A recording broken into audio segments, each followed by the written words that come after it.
And here to give us his bold predictions for Eagles-Steelers and for the rest of Week 8, all of those matchups, is our NFL insider, Ryan Wilson. Ryan, we're starting off with the Eagles. They're facing a struggling Steelers team, to say the least, this weekend. Do you think the headlines on Monday, are they going to be about Jalen Hurts? That's right. If I wanted to be really bold, I would predict the Steelers will win this game. But let's be honest, we all know that's not going to happen for a number of reasons. But so here's the bold prediction. You talked about the 9 wins in a row. We saw that graphic for Jalen Hurts. I think this game, where he's obviously one of the front runners for MVP, he's going to exceed both his passing yards for the season and his rush yards for the season.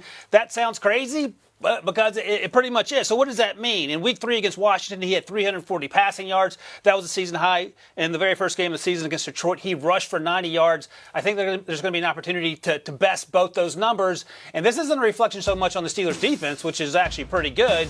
It's more a reflection on the Steelers' offense, which has been mostly a 3-and-out outfit for the entirety of the season. They can't stay on the field. Their defense is going to get gassed if they're on the field for 90 to 100 snaps. And we know how efficient this Eagles offense has been. Like I said, Jalen Hurts is one of the best players in the NFL. He's made the most progress over the last 3 years of his NFL career, and it's so much fun to watch in Philadelphia. And I think this could be a culmination of everything he's worked for to this point in the NFL. And he puts up those big numbers both with his arms and with his legs.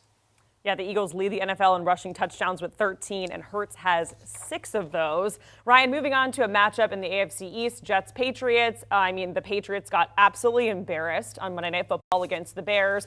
We now know that Mac Jones is starting for New England. And then on the flip side, the Jets looking pretty good at 5-2, but Breece Hall last week after tearing his ACL, that's a huge blow for them. So, Ryan, what is the bold prediction for this matchup?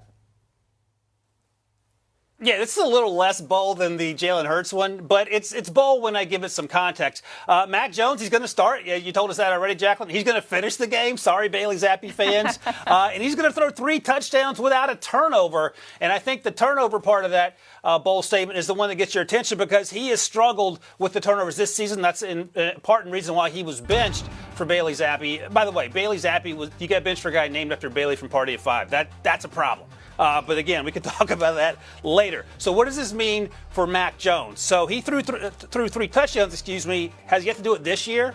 But he did it twice last season. Did it against the Jaguars, did it against Cleveland. The last time he faced the Jets late last season, had 2 touchdowns, no interceptions, and the Pats rolled 54-13. I think we're going to see a little 2021, Mac Jones, as opposed to the interception-prone Mac Jones we've seen this season, and I think he comes out slinging.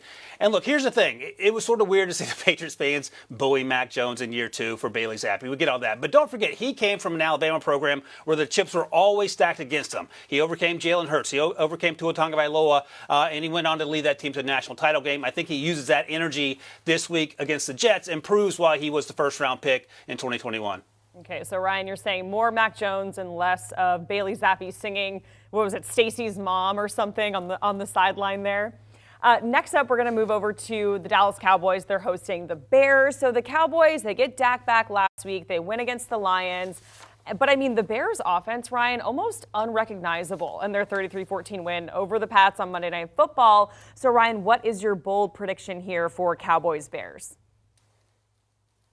Jacqueline, usually when you say unrecognizable, describing an offense, that's a bad thing. It turned out to be a good thing for a Bears team that was pretty hard to watch over the first month and a half of the season. They finally got things going. They finally got Justin Fields' arm involved in the offense. And, of course, they can run the ball. So I think that the Bears, they're getting 9.5 points. Actually, it's up to 10 now. Are going to go into Dallas and upset the Cowboys. We know Zeke Elliott is dealing with that knee injury. We know Dak Prescott is just a game removed from missing all those games with the thumb injury. And Justin Fields and that offense is finally playing with some confidence. Yes, they got rid of Robert Quinn. They traded him to the Eagles. He only had 1 sack this year. That defense was still balling out without Robert Quinn's production. And here's the thing. Chicago has won 2 of their last 3 games in Dallas, and the Bears are averaging the most rushing yards per game, 181, in the NFL this season.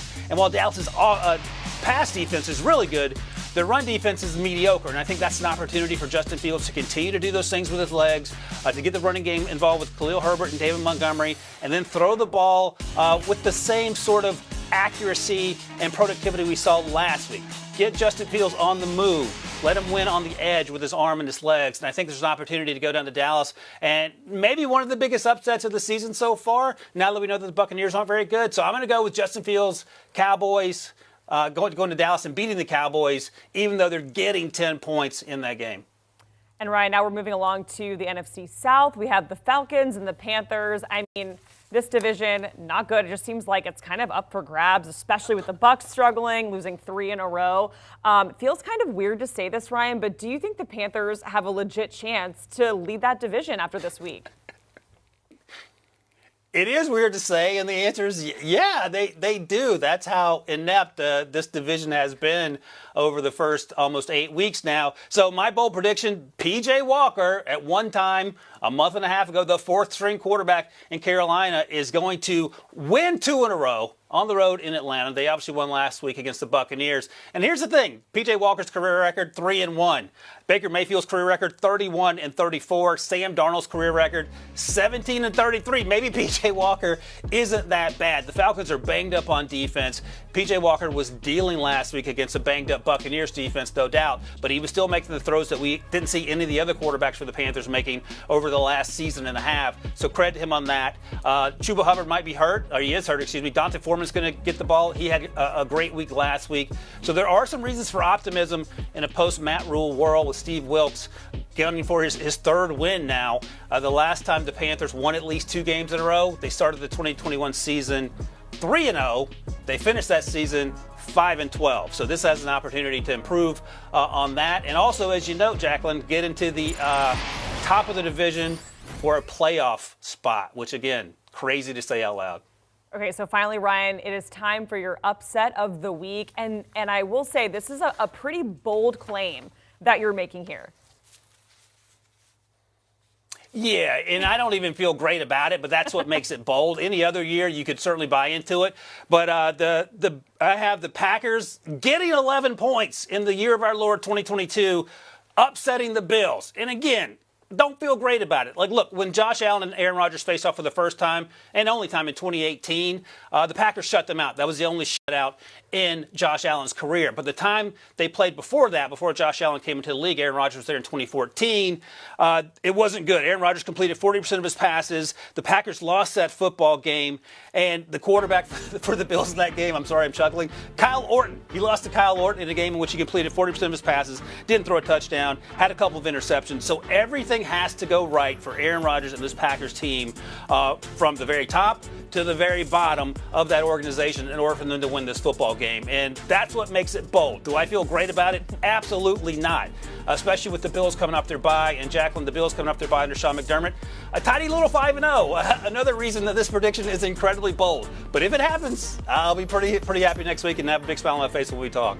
Yeah, Rodgers has never been a double-digit underdog in his career start, and that is including in the playoffs. That is Ryan Wilson giving us his bold predictions for Week 8. Thank you, Ryan.